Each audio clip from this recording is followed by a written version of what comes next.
Привет, мои друзья, новые подписчики! Рада видеть вас на своем канале. И сегодня я приготовлю вкуснейший торт с секретным ингредиентом. А как я его буду готовить, увидите сами. Сначала я делаю крем. Для этого я беру 500 грамм сметаны, добавляю туда 140 грамм сахара, ванильный сахар, 2 яйца и 30 грамм кукурузного крахмала. Сначала все перемешиваю венчиком, потом ставлю на плиту и увариваю до загустения. На медленном огне желательно.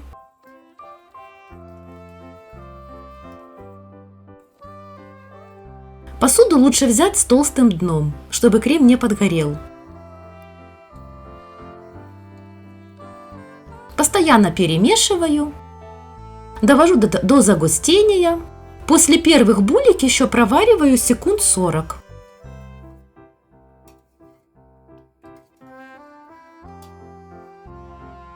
Далее снимаю с огня и добавляю шоколад.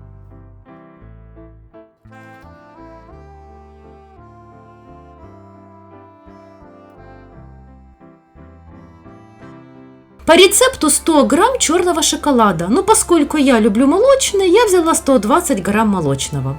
Все хорошо перемешиваю до однородной массы.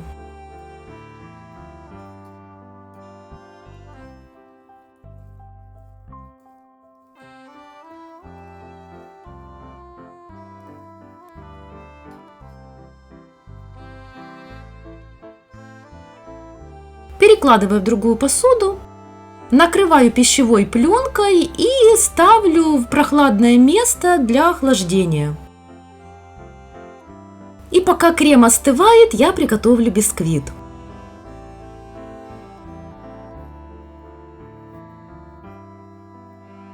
Для бисквита мне потребуется 150 грамм муки, 10 грамм кукурузного крахмала, 10 грамм разрыхлителя, 30 грамм мака, 4 яйца, 120 грамм сахара и 20 грамм растительного масла.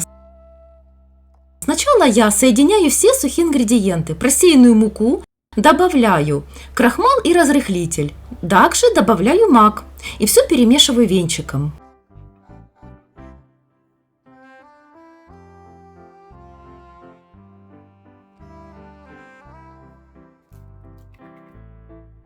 После этого в отдельную емкость я вбиваю яйца,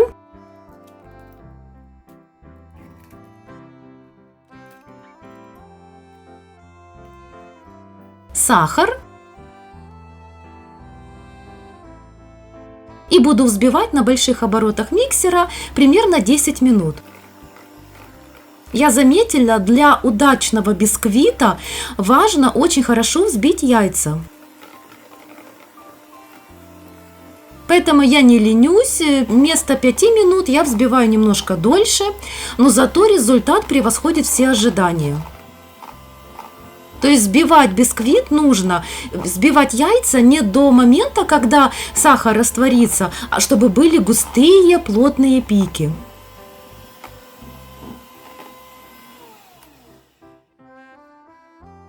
Далее я вливаю растительное масло.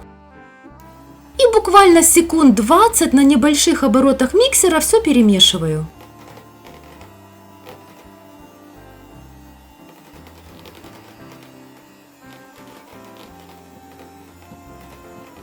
Духовку уже лучше ставить на разогрев до 170 градусов. Далее я добавляю сухие ингредиенты по чуть-чуть столовой ложкой и аккуратно перемешиваю.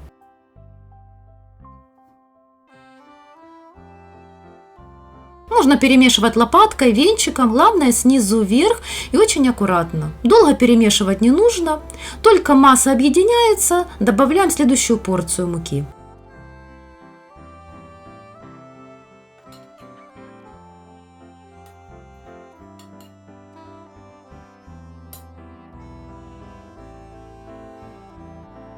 Мак в муку нужно добавлять обязательно сухой. Когда я пробовала этот торт, я сделала такую ошибку, я просто его помыла на свою голову. Потом удивилась, почему еще бисквит у меня не вышел. Так что мак должен быть хороший, качественный, но сухой.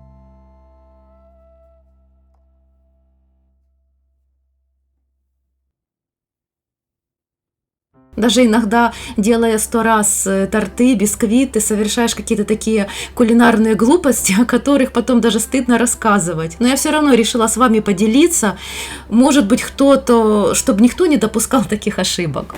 Все, форма у меня 18 сантиметров. Я переливаю туда наш бисквит. И буду выпекать, как я уже говорила, при температуре 170 градусов. У меня в моей духовке ушло 40 минут. Проверить готовность бисквита можно просто взять шпажкой, в середину слегка приоткрываю духовку, проверяю, если шпажка легко, свободно выходит и сухая, все, бисквит готов. Далее ему даю остыть при открытой дверце 10 минут, не больше. Потом перекладываю его на решетку, прохожусь по краям ножом, для того, чтобы бисквит не порвался. Потом переворачиваю форму. Форма у меня со съемным дном.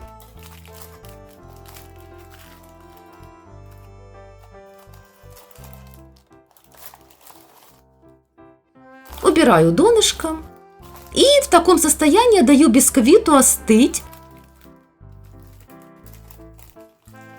А далее разрезаю его на 3 равные части. Как всегда, у меня для этого кулинарная струна для разрезки бисквита. Раньше я показывала в других видео, как это делается, чтобы не тратить ваше время. Вот смотрите, 3 равных бисквита, 3 равных коржа. Красивый, вкусный. Крем наш уже остыл. И все готово для сборки. Вкусный, устойчивый.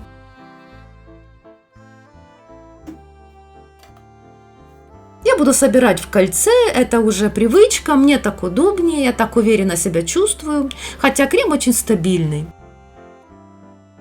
Коржи в этом рецепте я не пропитываю. Ну, кто любит влажные коржи, можете попробовать, но вот попробуйте так, как я готовила. Корж-крем. И еще один момент. Крем я поделила на 3 части. Если вы планируете украшать верх торта, например, каким-то устойчивым ганашем, цветным каким-то красивым, тогда делите крем на 2 части и полностью используйте его в середине торта. Поскольку торт у меня для домашнего чаепития, я его готовила для своих, поэтому я поделила крем на 3 части, и сверху тоже на самый верхний корж будет у меня равное количество крема. После чего я отправляю торт в холодильник настояться. 4 часа, думаю, будет достаточно. У меня по традиции торт отправляется на ночь.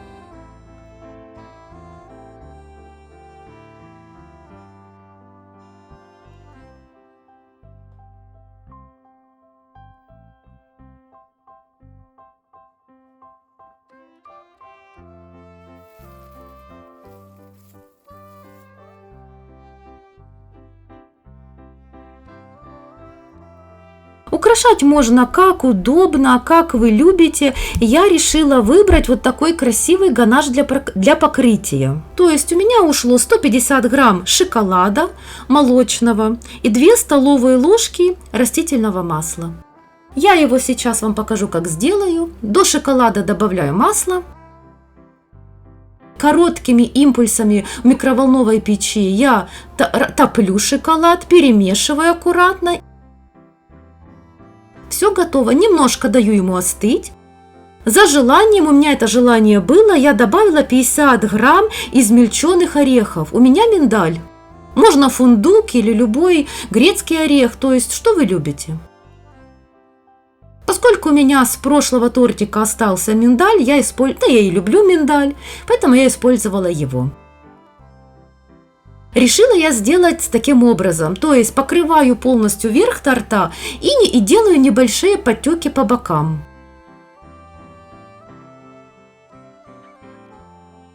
Аккуратно лопаткой я корректирую движением подтеков.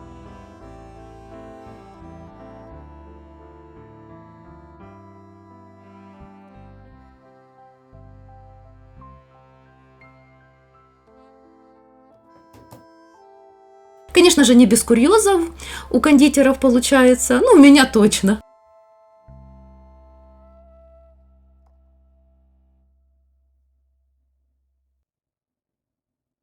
поскольку я сама и снимаю, и готовлю, не всегда успеваю уследить за ложкой, то ли за чашкой, бывают какие-то такие неловкие ситуации.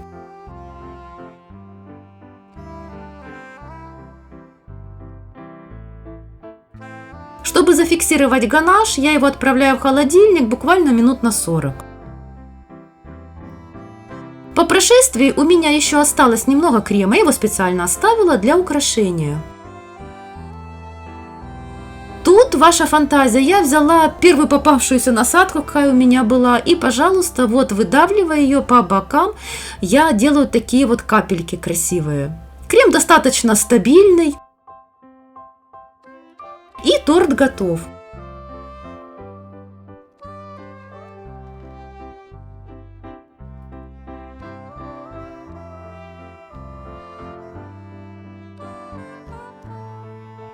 Посмотрите, какой он прекрасный в разрезе. Вкуснейший торт, который просто не надоедает. Он подойдет к любому празднику, он очень устойчивый, его можно декорировать как вам удобно, для транспортировки отлично подходит. В общем, всем любителям вот такого варианта вам должно просто понравиться. Друзья, я вас всех целую, люблю. Надеюсь, рецепт вам понравился. До новых встреч и приятного аппетита!